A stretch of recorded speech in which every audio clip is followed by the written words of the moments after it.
வணக்கம். நான் உங்கள் வழக்கறிஞர் ரமேஷ், திருப்பூர் மாவட்டம்.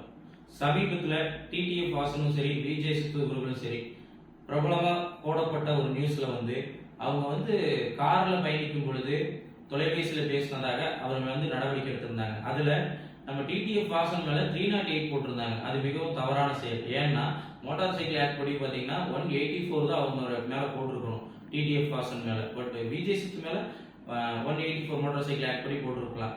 ஆனா என்ன இந்த 184 அப்படின்னு பார்த்தோம் அப்படின்னா, இதுல என்ன சொல்றாங்க அப்படின்னா 6 monthsல இருந்து 1 year வரைக்கும் ஜெயில் தண்டனை கிடைக்கலாம், 1000 இருந்து 5000 வரைக்கும் அபராதம் கிடைக்கலாம். இதுல ஏதோ ஒண்ணுதான் கிடைக்கும், 99% அபராதம் தான் விதிப்பாங்க.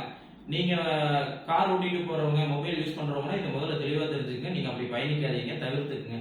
ஏன்னா உங்களுடைய நேரத்தை மிச்சப்படுத்துறதுக்காக உங்க உயிரை இழந்துடாதீங்க. உங்க உயிர் ரொம்ப ரொம்ப முக்கியம். சட்டமுறைப்படியும் உங்க மேல நடவடிக்கை எடுக்கக்கூடாது. அதனால நீங்க இதை தவிர்த்துக்குங்க. நல்ல முறையில பயணிங்க. தொலைபேசியில பேசிக்கிட்டே வாகனம் ஓட்டுறதை தவிர்த்துக்குங்க.